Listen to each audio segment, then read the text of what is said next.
Merdeka! Masih dalam suasana Agustusan, kami tim Made in Indonesia mengucapkan Dirgahayu Indonesia yang ke-79. Semoga semakin makmur dan sejahtera masyarakatnya secara adil dan merata. Pengangguran berkurang, pendidikan semakin berkualitas, dan pemeran utama kemajuan ini adalah anak bangsa sendiri. Amin ya Robbal Alamin. Jumpa lagi dengan saya Uni Nova di acara kesayangan kita Made in Indonesia, yang selalu punya cerita untuk membuka cakrawala informasi yang menimbulkan semangat dan sikap kritis mengawal kemajuan tanah air Indonesia tercinta.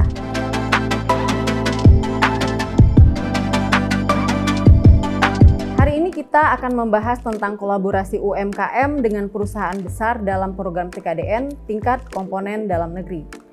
Sebagaimana kita bahas dalam episode sebelumnya, TKDN menunjukkan skor keterlibatan ekonomi dalam negeri pada barang dan jasa. Semakin banyak ekonomi dalam negeri terlibat, semakin tinggi TKDN-nya. Misal kita bahas produksi barang untuk oil dan gas. Kenapa kami sering membahas ini? Karena oil and gas adalah salah satu sektor yang belanjanya sangat tinggi, yang bisa dipaksa untuk melakukan program TKDN dalam pengadaan barang dan jasa yang selama ini dinikmati asing. Nah, kembali pada contoh keterlibatan UMKM dalam produksi barang dan jasa untuk sektor oil and gas. Sebutlah untuk produksi sebuah alat yang terdiri dari beberapa bagian. Perusahaan besar bertanggung jawab untuk izin-izin dan standar barang seperti API-nya. Sementara UMKM diikutsertakan untuk produksi part-part yang lebih mudah, misalnya mur, katup, dan sebagainya di bawah pengawasan standar perusahaan besar. Apa keuntungan bagi keduanya? Perusahaan besar mendapat skor TKDN lebih dengan mengikutsertakan UMKM dan tidak perlu invest banyak workshop. Sementara UMKM mendapat akses pasar serta pendampingan untuk produksi barang sesuai standar industri. Inilah wujud program UMKM naik kelas yang sering digembar-gemborkan pemerintah. Salah satu kementerian yang aktif mendorong kolaborasi UMKM dan perusahaan besar ini adalah Kementerian Investasi melalui program Forum Kemitraan Investasi atau FKI. Tentunya melalui tupoksi mereka sebagai pintu gerbang penanaman modal, baik asing maupun dalam negeri, Kementerian Investasi memiliki peta perusahaan besar apa saja yang akan berpartisipasi di perekonomian kita, sehingga bisa mempertemukan dengan UMKM-UMKM yang sesuai. Pada Desember 2022, Kementerian Investasi mengumumkan komitmen kerjasama sebanyak 235 perusahaan besar dengan 421 usaha mikro, kecil, menengah atau UMKM senilai 4,46 triliun rupiah. Wow, angka yang cukup besar ya, yang bisa menggerek perekonomian menengah ke bawah. Namun kerjasama ini tidak mudah, karena menemukan UMKM yang siap dan cocok mengisi ruang kebutuhan perusahaan besar tidak gampang. UMKM Indonesia sebagian besar masih bergerak sesuai kemauan sendiri. Bukan hanya masalah modal, tapi juga skills dan manajemen yang perlu ditingkatkan. Banyak sekali program pelatihan dari pemerintah, BUMN, bahkan yayasan untuk mendorong UMKM naik kelas. Tapi tetap saja hasilnya ditentukan oleh pribadi masyarakat. Mental mau belajar, keluar dari zona nyaman, pantang menyerah, dan mengikuti tuntutan zaman memang masih perlu dibangun, terutama melalui sekolah formal. Seperti terobosan Pak Ganjar Pranowo sewaktu menjadi Gubernur Jawa Tengah, mengadakan program SMK gratis untuk anak-anak berprestasi yang kurang mampu. Program ini selain memberi fasilitas pendidikan untuk masyarakat bawah, juga memberi sarana kolaborasi pemerintah provinsi dengan perusahaan yang membutuhkan teknisi handal sesuai kebutuhan mereka. Sehingga anak-anak ini di sekolah belajar langsung hal-hal terkait dunia kerja yang akan mereka masuki setelah lulus dari SMK.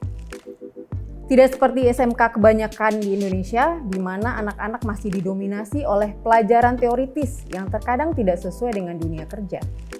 Ini merupakan sebuah masalah yang perlu diatasi dengan cepat, agar program TKDN tidak terkendala oleh kurangnya sumber daya manusia yang mumpuni. Program terobosan yang pernah dilakukan oleh Pak Ganjar di Jawa Tengah ini harus diduplikasi oleh daerah lain di seluruh Indonesia, sehingga terbentuk ekosistem untuk mendorong kemajuan industri dalam negeri.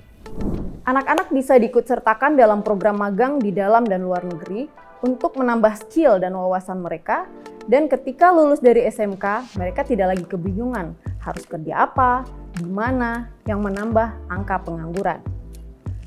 Nah, salah satu contoh sukses kolaborasi perusahaan besar dengan UMKM di Indonesia adalah kerjasama antara Astra International yang melibatkan kelompok UMKM logam sebagai pengisi rantai pasok mereka.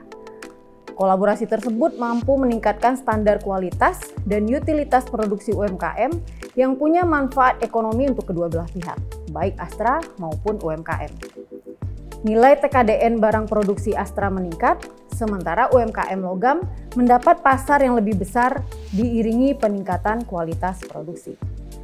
UMKM logam yang berhasil memproduksi barang dan jasa ini tentu tidak ujuk-ujuk lahir.